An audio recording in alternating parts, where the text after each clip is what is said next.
ನಮಸ್ಕಾರ. ಇವತ್ತಿನ ವಿಡಿಯೋದಲ್ಲಿ ನಮ್ಮ ಜೀವನದಲ್ಲಿ ಒಬ್ಬರು ವ್ಯಕ್ತಿ ಇರ್ತಾರೆ, ಆದರೆ ಆ ವ್ಯಕ್ತಿ ನಮ್ಮ ಪ್ರೆಸೆನ್ಸಿಗೆ ಅಷ್ಟು ಇಂಪಾರ್ಟೆಂಟ್ ಕೊಡುವುದಿಲ್ಲ. ಅಥವಾ ಅವರ ಜೀವನದಲ್ಲಿ ನಮ್ಮ ಪ್ರೆಸೆನ್ಸ್ ಅವರಿಗೆ ಇಂಪಾರ್ಟೆಂಟ್ ಇದೆಯಾ ಅಥವಾ ಇಲ್ವೋ ಅಂತ ನಮಗೆ ಗೊತ್ತಿರುವುದಿಲ್ಲ.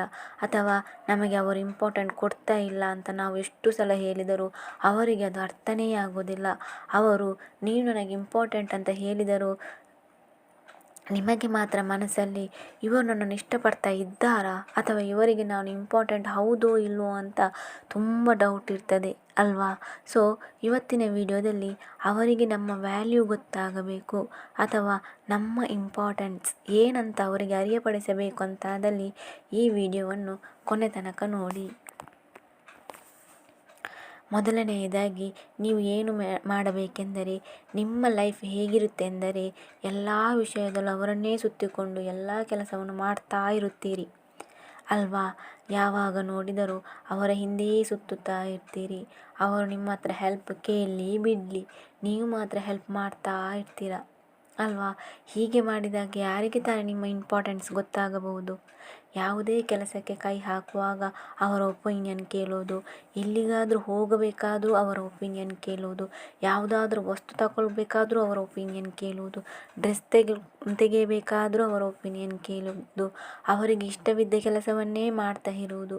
ಹೀಗೆ ಮಾಡುವುದರಿಂದ ನಿಮ್ಮ ವ್ಯಾಲ್ಯೂ ಅಥವಾ ಇಂಪಾರ್ಟೆನ್ಸ್ ಅವರಿಗೆ ಹೇಗೆ ರಿಯಲೈಸ್ ಆಗುತ್ತೆ ಅಲ್ವಾ. ಸೊ ಮೊದಲನೇದಾಗಿ ನೀವು ಮಾಡಬೇಕಾಗಿರುವುದೇನೆಂದರೆ, ನಿಮಗೆ ನೀವು ಪ್ರಯಾರಿಟಿ ಕೊಡಿ. ಎಲ್ಲ ಕೆಲಸದಲ್ಲೂ ನಿಮ್ಮನ್ನು ನೀವು ತೊಡಗಿಸಿಕೊಳ್ಳಿ. ಮೊದಲ ಪ್ರಯಾರಿಟಿ ನಿಮಗೆ ಕೊಟ್ಟು ಎರಡನೇ ಪ್ರಯಾರಿಟಿಯನ್ನು ಆ ವ್ಯಕ್ತಿಗೆ ಕೊಡಬೇಕು. ನಿಮ್ಮ ಸಂಗಾತಿ ಕಾಲ್ ಮಾಡಿ ಬಾ ಎಂದಾಗ ನಿಮ್ಮ ಎಲ್ಲ ನೀಡ್ಸನ್ನು ಬಿಡಲು ಹೋಗಬೇಡಿ. ಅವರನ್ನು ವೆಯ್ಟ್ ಮಾಡಲು ಹೇಳಿ ಮತ್ತು ನಿಮ್ಮ ಎಲ್ಲ ಕೆಲಸ ಮುಗಿದ ಮೇಲೆ ಅವರ ಬಳಿಗೆ ಹೋಗಿ. ಈಗ ನೀವು ಹೇಳ್ತೀರಾ, ಹೌದು ಹಾಗೆ ಮಾಡಿದರೆ ಅವರು ಬೇಜಾರಾಗುತ್ತಾರೆ, ನನ್ನನ್ನು ಬಿಟ್ಟು ಹೋಗ್ತಾರೆ ಅಂತ ಅಲ್ವಾ. ಆದರೆ ನಿಜವಾಗಿಯೂ ನಿಮ್ಮನ್ನು ಪ್ರೀತಿಸುತ್ತಿದ್ದರೆ ಅಥವಾ ನಿಮಗೆ ಇಂಪಾರ್ಟೆನ್ಸ್ ಕೊಡುವ ವ್ಯಕ್ತಿಯಾಗಿದ್ದರೆ ಅವರು ವೆಯ್ಟ್ ಖಂಡಿತ ಮಾಡ್ತಾರೆ ಮತ್ತು ನಿಮ್ಮ ಕೆಲಸಕ್ಕೆ ಪ್ರಿಯಾರಿಟಿ ಕೊಡ್ತಾರೆ ಅಲ್ವಾ. ಸೊ ಹೀಗೆ ಒಂದು ಬದಲಾವಣೆ ಮಾಡಿದರೆ ಸ್ವಲ್ಪ ದಿನದಲ್ಲಿ ನಿಮ್ಮ ವ್ಯಾಲ್ಯೂ ಏನೆಂದು ಅವರಿಗೆ ತಿಳಿಯುತ್ತದೆ. ಎರಡನೆಯದಾಗಿ ಕ್ವಾಲಿಟಿ ಟೈಮ್. ಹೌದು, ಒಂದು ಹೆಲ್ದಿ ರಿಲೇಷನ್ಶಿಪ್ ಆಗಬೇಕೆಂದರೆ ಕ್ವಾಲಿಟಿ ಟೈಮ್ ಬಹಳ ಮುಖ್ಯ. ಇಬ್ಬರು ಒಟ್ಟಿಗೆ ಸೇರಿ ಒಂದು ನಿಗದಿತ ಟೈಮ್ ಇಟ್ಕೊಳ್ಳಿ. ಮಾತಾಡಲಿಕ್ಕೆ ಅಥವಾ ಭೇಟಿಯಾಗಲಿಕ್ಕೆ ಒಂದು ಟೈಮನ್ನು ಇಟ್ಕೊಳ್ಳಿ. ಆದರೆ ನಿಮ್ಮ ರಿಲೇಷನಲ್ಲಿ ಹೇಗಿರುತ್ತೆ ಎಂದರೆ, ನೀವು ಮಾತ್ರ ಎಫರ್ಟ್ ಆಗ್ತಾ ಇರ್ತೀರ, ನೀವು ಮಾತ್ರ ಟೈಮ್ ಸ್ಪೆಂಡ್ ಮಾಡೋದು ಅಥವಾ ನೀವು ಮಾತ್ರ ಆ ಟೈಮಿಗೆ ಸರಿಯಾಗಿ ಅವನು ಭೇಟಿಯಾಗಲು ಹೋಗೋದು ಅಥವಾ ಮೊದಲು ನೀವೇ ಚಾಟ್ ಮೆಸೇಜ್ ಮಾಡೋದು. ಹೀಗಿದ್ದರೆ ಇದು ಹೆಲ್ದಿ ರಿಲೇಷನ್ಶಿಪ್ ಅಲ್ಲ. ಎಲ್ಲ ವಿಷಯದಲ್ಲೂ ನೀವೇ ಎಫರ್ಟ್ ಆಗಬೇಕು. ಇದು ನಿಮಗೆ ಈಗ ಎಲ್ಲ ವಿಷಯದಲ್ಲೂ ನೀವೇ ಎಫರ್ಟ್ ಆಗ್ತೀರಿ ಅಂತ ಅರಿವಾದ ದಿವಸದಿಂದ ನೀವೇನು ಮಾಡಬೇಕಂದ್ರೆ, ಸ್ವಲ್ಪ ಡಿಸ್ಟೆನ್ಸ್ ಕೊಟ್ಟು ನೀವು ಆಬ್ಸೆಂಟ್ ಆಗಬೇಕು. ಅವರ ಪ್ರಿಯಾರಿಟಿ ಲೀಸ್ಟಲ್ಲಿ ನೀವು ಮೊದಲ ವ್ಯಕ್ತಿ ಆಗುವವರೆಗೆ ನೀವು ಹೀಗೆ ಎಲ್ಲ ವಿಷಯದಲ್ಲಿ ಆಬ್ಸೆಂಟ್ ಆಗಬೇಕು.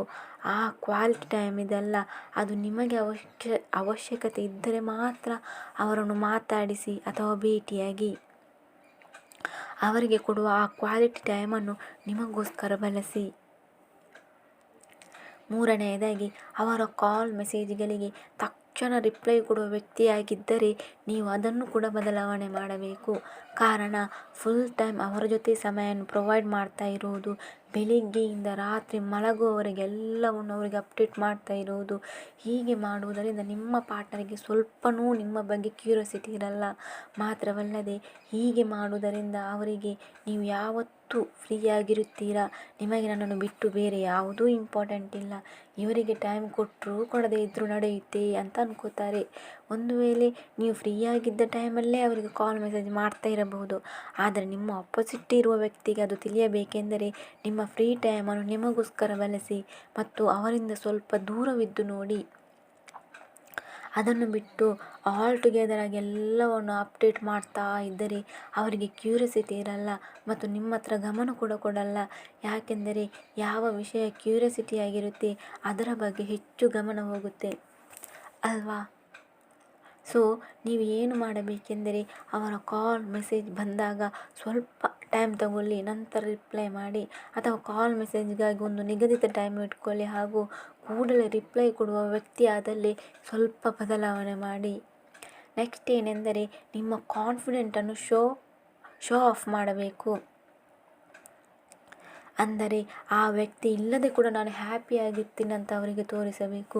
ನಿಮ್ಮ ಎಲ್ಲ ಕೆಲಸಗಳು ಅವರಿಲ್ಲದೆ ತುಂಬ ಸ್ಮೂತಾಗಿ ಮುಂದೆ ಹೋಗುತ್ತೆ ಅನ್ನೋ ಫೀಲ್ ಅವರಿಗೆ ಭರಿಸಬೇಕು. ಅವರಿಲ್ಲದೆ ಕೂಡ ಎಲ್ಲ ಕೆಲಸದಲ್ಲೂ ನೀವು ಕೆಪಬಲ್ ಆಗಿದ್ದೀರಾ ಅಂತ ಶೋ ಆಫ್ ತೋರಿಸಬೇಕು. ಕಾರಣ ನಿಮ್ಮ ಸಂಗಾತಿ ಅಥವಾ ಪಾರ್ಟ್ನರ್ ನಿಮ್ಮ ಬಗ್ಗೆ ಏನು ಅಂದ್ಕೊಂಡಿರುತ್ತಾರೆ ಎಂದರೆ, ಇವರಿಗೆ ನಾನೇ ಮುಖ್ಯ, ನಾನಿಲ್ಲದೆ ಇವರು ಖುಷಿಯಾಗಿರಲು ಸಾಧ್ಯವೇ ಇಲ್ಲ, ಇವರ ಹ್ಯಾಪಿ ಲೈಫಿಗೆ ನಾನೇ ರೀಸನ್ ಅಂತ ಅಂದುಕೊಂಡಿರುತ್ತಾರೆ. ಆದರೆ ನೀವು ಇದಕ್ಕೆ ವಿರುದ್ಧವಾಗಿ ಹೋದಾಗ ಅವರೇ ನಿಮ್ಮ ಬಳಿ ಬರುತ್ತಾರೆ. ಇದು ನಿಮಗೆ ಒಳ್ಳೆಯ ಅವಕಾಶ. ನಿಮಗೆ ನೀವು ಹ್ಯಾಪಿಯಾಗಿರಲು ಸಾಧ್ಯವಿಲ್ಲದಿದ್ದರೂ ಅವರ ಮುಂದುಗಡೆ ಮಾತ್ರ ಹ್ಯಾಪಿ ಲೈಫ್ ಲೀಡ್ ಮಾಡಬೇಕು. ಆಗ ಅವರಿಗೆ ನಿಮ್ಮ ವ್ಯಾಲ್ಯೂ ಗೊತ್ತಾಗುತ್ತದೆ. ಮತ್ತು ಇಂಪಾರ್ಟೆನ್ಸ್ ಏನೆಂದರೆ, ನಿಮ್ಮ ಪ್ರಯಾರಿಟಿ ಲೀಸ್ಟಲ್ಲಿ ಆ ವ್ಯಕ್ತಿಗೆ ನೀವು ಮೊದಲ ಸ್ಥಾನ ಕೊಟ್ಟಿರ್ತೀರಾ ಅಲ್ವಾ? ಆದರೆ ಆ ವ್ಯಕ್ತಿಯ ಪ್ರಯಾರಿಟಿ ಲೀಸ್ಟಲ್ಲಿ ನೀವು ಇದ್ದೀರಾ? ಮೊದಲು ಅದನ್ನು ಚೆಕ್ ಮಾಡಿ. ಒಂದು ವೇಳೆ ಅವರ ಪ್ರಯಾರಿಟಿ ಲೀಸ್ಟಲ್ಲಿ ನೀವು ಇಲ್ಲವಾದಲ್ಲಿ, ಅವರ ಪ್ರಯಾರಿಟಿ ಲೀಸ್ಟಲ್ಲಿ ನೀವು ಬರುವ ತನಕ ನೀವು ದೂರ ಇದ್ದು ನಿಮ್ಮ ಲೈಫ್ನ ಬಗ್ಗೆ ಫೋಕಸ್ ಮಾಡಿ. ಅವರಿಗೆ ಕೊಡುವ ಪ್ರತಿಯೊಂದು ಸಮಯವನ್ನು ನಿಮಗೆ ನೀವು ಕೊಟ್ಕೊಳ್ಳಿ. ಮೊದಲನೆಯದಾಗಿ ನಾನು ಎಲ್ಲ ವಿಡಿಯೋದಲ್ಲಿ ಹೇಳಿದ ರೀತಿ ಸೆಲ್ಫ್ ಲವ್ ಮೇನ್. ನಿಮ್ಮನ್ನು ನೀವು ಪ್ರೀತಿಸಿದರೆ ಬೇರೆ ಯಾವುದು ಅಗತ್ಯ ಇಲ್ಲ, ಯಾರ ಪ್ರೀತಿನೂ ಅಗತ್ಯ ಇಲ್ಲ. ಬ್ಯೂಟಿ ಕೇರ್ ಮಾಡಿ, ಸ್ಕಿನ್ ಗ್ಲೋ ಆಗಿಟ್ಕೊಳ್ಳಿ, ಕೂದಲು ಚೆನ್ನಾಗಿಟ್ಕೊಳ್ಳಿ, ಬಾಡಿ ಫಿಟ್ಟಾಗಿಟ್ಕೊಳ್ಳಿ ಮತ್ತು ಸದಾ ಹ್ಯಾಪಿಯಾಗಿಂದ ಇರಿ. ಹ್ಯಾಪಿಯಾಗಿದ್ದರೆ ಜನರು ತಾವಾಗಿ ಮ್ಯಾಗ್ನೆಟ್ ಥರ ನಿಮ್ಮ ಬಳಿ ಬರ್ತಾರೆ ಅಥವಾ ನಿಮ್ಮ ಹತ್ರನೇ ಇರುತ್ತಾರೆ. ನೀವು ಗಮನಿಸಿರಬಹುದು, ಈ ಬೇಸರದಿಂದ ಯಾವತ್ತೂ ಟೆನ್ಷನ್ ಮಾಡುವವರ ಬಳಿ ಯಾರೂ ಇರುವುದಿಲ್ಲ. ಯಾವಾಗಲೂ ನಗುತ್ತಾ ಜೋಕ್ ಮಾಡುತ್ತಾ ಇದ್ದವರ ಕಡೆ ಎಲ್ಲರೂ ಬರುತ್ತಾರೆ. ನೀವು ಗಮನಿಸಿ ಬೇಕಾದರೆ. ಕೊನೆಯದಾಗಿ ಇಷ್ಟೆಲ್ಲ ನೀವು ಮಾಡಿದರೂ ಒಂದು ವೇಳೆ ನೀವೀಗ ಮೇಲೆ ಹೇಳಿದ್ದನ್ನೆಲ್ಲ ಮಾಡಿ ಒಂದು ವೇಳೆ ಆ ವ್ಯಕ್ತಿ ನಿಮ್ಮನ್ನು ಕಾಂಟ್ಯಾಕ್ಟ್ ಮಾಡುವ ಸಂದರ್ಭದಲ್ಲಿ ನೀವು ಅವರಿಗಾಗಿ ಕಾಯ್ತಾ ಇದ್ದೀರಿ ಅಂತ ಆತುರೆಯಬೇಡಿ. ಅವರ ಫೋನ್ ಮಾಡಿದ ತಕ್ಷಣ ರಿಸೀವ್ ಮಾಡೋದು ಅಥವಾ ಮೆಸೇಜ್ ಬಂದ ಕೂಡಲೇ ರಿಪ್ಲೈ ಮಾಡೋದು, ಇದೆಲ್ಲ ನೀವು ಅವರಿಗೆ ಡಿಪೆಂಡ್ ಆಗಿದ್ದೀರಾ ಅಂತ ತೋರಿಸುತ್ತೆ. ಅವರಿಗೆ ಯಾವತ್ತೂ ನೀವು ನೀಡಿಯಾಗಿರಬೇಡಿ. ಯಾವಾಗಲೂ ನೋಡಿ, ನೀವು ಎಂಥದೇ ಒಂದು ಗ್ಯಾದರಿಂಗ್ ಆಗಿರಲಿ ಅಥವಾ ಎಲ್ಲೇ ಇರಲಿ, ನೀವು ಎಂಥದೇ ಸಂಬಂಧ ಆಗಿರಲಿ, ನಿಮ್ಮ ಬೆಲೆ ಗೊತ್ತಾಗಬೇಕಂದ್ರೆ ನಿಮ್ಮ ಇರುವಿಕೆ ಕಡಿಮೆ ಆಗ್ತಾ ಹೋಗಬೇಕು. ಹಾಗೆ ಇಲ್ಲಿ ಕೂಡ ಅವರಿಗೆ ನೀಡಿಯಾಗಬೇಡಿ. ಉದಾಹರಣೆಗೆ, ನೀವು ಸ್ವಲ್ಪ ದಿನ ಅವರಿಗೆ ಕಾಲ್ ಮೆಸೇಜ್ ಮಾಡದೇ ಇದ್ದ ಸಂದರ್ಭದಲ್ಲಿ ಅವರಿಗೆ ನಿಮ್ಮ ನೆನಪಾಗಿ ನಿಮಗೆ ಕಾಲ್ ಮಾಡಲೂಬಹುದು, ನಿಮ್ಮನ್ನು ರೀಚ್ ಮಾಡಲು ಪ್ರಯತ್ನಿಸಬಹುದು. ಆದರೆ ತಕ್ಷಣ ಅದಕ್ಕೆ ರಿಯಾಕ್ಟ್ ಮಾಡಲೇಬೇಡಿ. ನಿಮಗೆ ಆ ವ್ಯಕ್ತಿ ತುಂಬ ಇಷ್ಟ ಇರ್ತಾರೆ, ಹೌದು, ಅವರ ಕಾಲ್ ಮೆಸೇಜ್ಗೆ ರಿಪ್ಲೈ ಕೊಡದೆ ಕಂಟ್ರೋಲ್ ಮಾಡೋದು ತುಂಬ ಕಷ್ಟ ಆಗುತ್ತದೆ ಸರಿ. ಆ ಸಮಯದಲ್ಲಿ ನಾನು ನಿಮ್ಮನ್ನು ಎಷ್ಟು ಮಿಸ್ ಮಾಡಿಕೊಂಡೆ ಅಂತ ಅವ್ರ ಹತ್ರ ಹೇಳಲು ತುಂಬ ಪೇಚಾಡುತ್ತೀರಿ. ಇದು ಒಂದು ಹ್ಯೂಮನ್ ಬಿಹೇವಿಯರ್. ಆದರೆ ಈ ಸಮಯದಲ್ಲಿ ನೀವು ಅವರಿಗೆ ಕಾಲ್ ಮಾಡೋದು, ಮೆಸೇಜ್ ಮಾಡೋದು, ತಕ್ಷಣ ರಿಪ್ಲೈ ಕೊಡೋದು, ಇದನ್ನು ಕಂಟ್ರೋಲ್ ಮಾಡಲೇಬೇಕು. ಯಾಕೆಂದರೆ ನೀವು ಹಾಗೆ ಮಾಡಿದಾಗ ಅವರನ್ನು ಹೊರತುಪಡಿಸಿ ನಿಮಗೆ ಬೇರೆ ವಿಚಾರಗಳು ಇಂಪಾರ್ಟೆಂಟ್ ಇದೆ ಅಂತ ಅವರಿಗೆ ಗೊತ್ತಾಗ್ತದೆ. ಅವರೊಬ್ಬರೇ ಇಂಪಾರ್ಟೆಂಟ್ ಅಲ್ಲ ಅನ್ನುವ ಮೆಸೇಜ್ ಅವರಿಗೆ ತಿಳಿಯುತ್ತದೆ. ಸೊ ನಿಮ್ಮ ಬೆಲೆ ಗೊತ್ತಾಗಬೇಕು.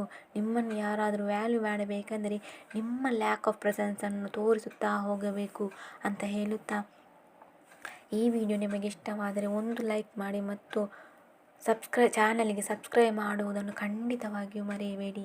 ಕೇಳಿದ್ದಕ್ಕಾಗಿ ಧನ್ಯವಾದಗಳು.